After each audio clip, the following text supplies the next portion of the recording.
Welcome, friends. This is Evon Davis, your time-traveling warrior astrologer. I've just come from the year 2033, and what I've seen is a world undone. Cities in ashes, nation divided, history repeating itself like a broken record, each echo louder than the last. The Time Weavers sent me back from the year 2033, not to change events, but to understand the pattern, to find the turning points where the story of America could have gone differently. My mission is to travel to the three great crucibles that forged the American soul: the Revolutionary War, the Civil War, and the Second World War, and uncover what truly happens before a revolution begins. The first coordinates entered into the time machine brought me to 1775, the dawn of the American Revolution. I arrive in London, 1775. The air smells of smoke and rain. The cobblestones glisten beneath the hooves of royal carriages, and the flags of empire flap like the wings of restless crows. Inside the palace, the king sits upon his gilded throne, a man certain of his own divinity. His crown gleams not with gold, but with the arrogance of inherited power. He believes himself chosen, ordained by heaven to rule over free minds. His words are grand, but his heart is small. He cannot see beyond the mirror of his own reflection. Every challenge to his authority he calls treason. Every plea for liberty he calls madness. And yet, as I travel forward through time, I find his likeness again. Different face, same arrogance. Not a monarch now, but a man who builds his throne from towers of wealth and vanity, covering everything in obscene amounts of gold like Versailles, mocking the peasants. He speaks not of divine right, but of greatness restored, the same spell in modern language. He promises safety, but what he truly desires is obedience. The people who follow him wear the same blind faith as the courtiers of old, his minions donning the same red coats. They cheer their king as he dismantles their freedom. If you're enjoying this kind of content, please give it a like and a share. Be sure to subscribe and comment below and let me know what you want to hear about next. And I just want to let you know that I'm starting my New Year special. My reading special for the new year is $99 for an hour or $50 for half an hour. Or if you are a Patreon at the $5 tier, you can get an hour-long reading for the half-hour price. So that's an hour-long reading for $50 if you're a $5 patron.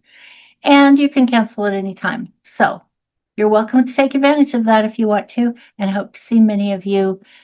Just go to the link and order your reading. It should take you to an automatic scheduler, and then email me, or you can just email me directly right away to schedule your reading.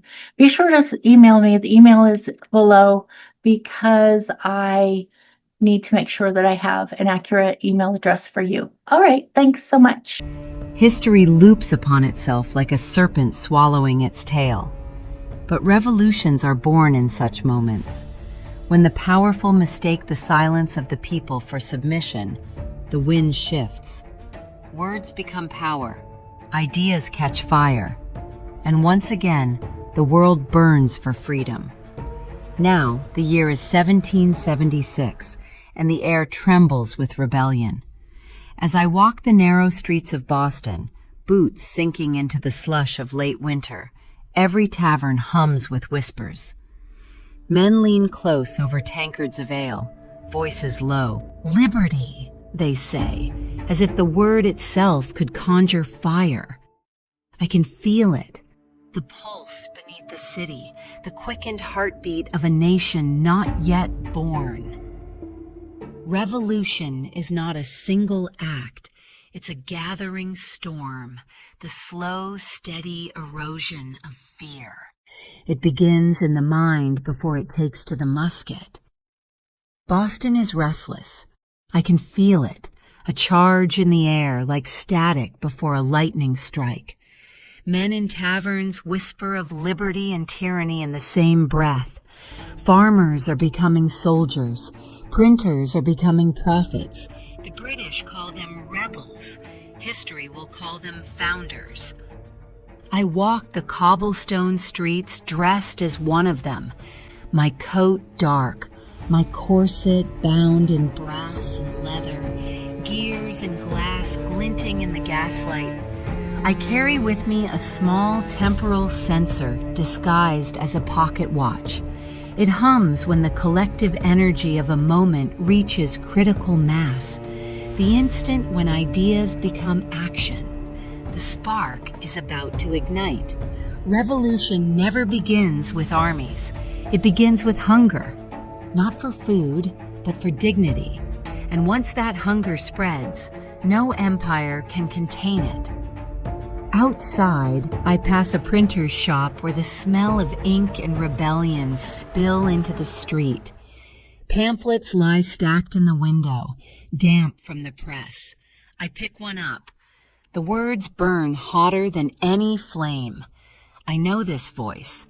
It belongs to an age that dares to believe in itself. At the docks, ships creak against their moorings, waiting like restless soldiers. The harbor glints with memory. I can almost see the ghost of tea leaves swirling in the black water, the spark that lit this fuse. The people here are tired of being ruled by a distant crown, tired of bending beneath the weight of inflation and executive orders. They want to breathe. Everywhere I look, something is shifting. A blacksmith hammers iron with more fury than rhythm. A farmer argues with a preacher about whether God sides with kings or with the common man. A woman hangs her wash and hums a song of freedom she doesn't yet know the words to. This is what a revolution feels like before it begins. The vibration in the air, the quickened breath, the invisible hand turning the wheel of fate. The king calls it sedition. The people call it justice. I call it awakening. Standing at the edge of history, I can almost see the spark leaping from flint to powder to destiny. The empire doesn't know it yet, but its clock is winding down. The sound of freedom is faint now, just a murmur beneath the wind, but before long, it will thunder.